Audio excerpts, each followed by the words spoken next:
Very good morning to all of you. This is your Pooja Miss.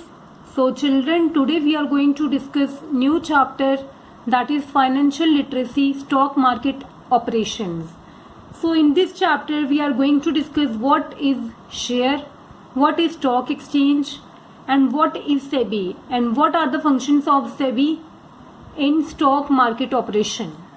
Okay, so we will start with what is shares. So children, as you know that अगर कोई भी business है, कोई भी company है, अगर हमें start करना है कोई भी बिजनेस या कोई भी कंपनी को एक्सपैंड करना है तो हमें मनी की बहुत ज़्यादा रिक्वायरमेंट होती है. तो अगर हमें मनी की रिक्वायरमेंट है तो हम लोग मनी जो है जनरल पब्लिक से ले सकते हैं दो फॉर्म में, या तो शेयर्स इशू करके या सर्टिफिकेट जो है जनरल पब्लिक में डिस्ट्रीब्यूट करके.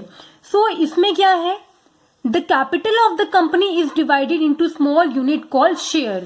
कि जो कंपनी की कैपिटल है, कैपिटल क्या हो गया, जो पैसा कंपनी में रखा है जब हमने कंपनी को एस्टैब्लिश किया था, उसको जो है छोटे छोटे पार्ट्स में डिवाइड कर लेते हैं जिनको शेयर्स कहते हैं. तो चिल्ड्रन क्या होता है शेयर्स में कि जब भी कंपनी को जरूरत होती है पैसों की तो कंपनी जो है अपने कैपिटल को छोटे छोटे हिस्सों में डिवाइड करती है और उनको शेयर्स कहते हैं. और जो छोटे छोटे हिस्सों में हमने डिवाइड किया वो जनरल पब्लिक को दे दिए जाते हैं कि जिससे जनरल पब्लिक जो है शेयर्स खरीदे और कंपनी में इन्वेस्ट करें. सो जिन लोगों को वो शेयर्स बेचती है और जो लोग शेयर्स खरीदते हैं उनको कहते हैं शेयर होल्डर्स. और जो शेयर होल्डर्स हैं इन रिटर्न उनको क्या मिलता है, डिविडेंड मिलता है. ओके, सो अब हम लोग पढ़ेंगे कि डिवेंचर्स क्या होते हैं. जैसे कि आपको पता है कि अगर किसी भी कंपनी को फंड की ज़रूरत है तो वो अपने शेयर्स पब्लिक में इशू करते हैं और इन रिटर्न जो है कैपिटल मनी जो है वो लेते हैं. बट डिवेंचर्स में क्या होता है, डिवेंचर एक टाइप का जो है डेट होता है.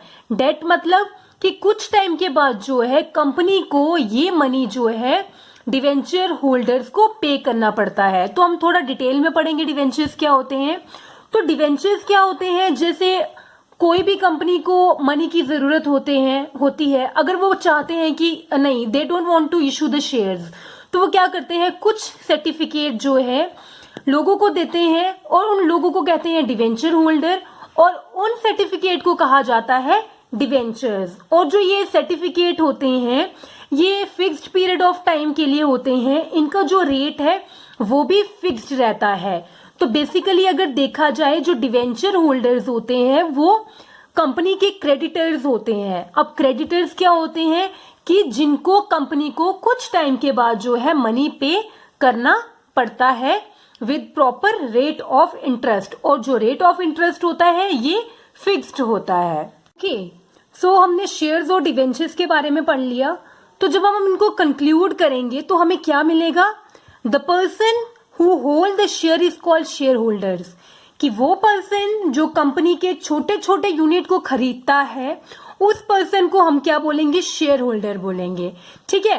And the person who hold the debentures is called debentures holder. और जो पर्सन कंपनी के सर्टिफिकेट को खरीदता है उनको हम लोग बोलते हैं डिवेंचर होल्डर्स. सेकेंड है कि जो शेयर होल्डर्स हैं वो कंपनी के ओनर्स हैं. राइट, एकदम सही है. कंपनी के ओनर्स कैसे हैं, क्योंकि उन्होंने जो कंपनी का कैपिटल है उसके कुछ पार्ट को जो है खरीदा हुआ है, इसलिए वो जो है कंपनी के ओनर्स हैं. लेकिन जो डिवेंचर्स होल्डर हैं वो क्रेडिटर्स ऑफ द कंपनी है. क्रेडिटर्स क्यों, क्योंकि कंपनी ने उनसे उधार के बेसिक पे कुछ मनी लिया है एज अ सर्टिफिकेट इशू करके, और कुछ टाइम के बाद जो है जो मनी कंपनी ने बोरो किया है वो मनी वो डिवेंचर होल्डर को वापस करेंगे. देन जो शेयर होल्डर्स हैं उनको डिविडेंड मिलता है. हम प्रॉफिट नहीं बोलेंगे, हम क्या बोलेंगे, शेयर होल्डर्स को डिविडेंड मिलता है. और कितना डिविडेंड मिलेगा, कितनी परसेंट मिलेगा डिविडेंड, ये सब डिक्लेयर्ड होता है एनुअल जर्नल मीटिंग में. और जो डिवेंचर्स होल्डर हैं उनको इंटरेस्ट मिलता है कि जितना पैसा उन्होंने कंपनी में दिया है एज अ लोन दिया है उन पे उनको इंटरेस्ट मिलेगा. सो बच्चे, this is all about shares and debentures.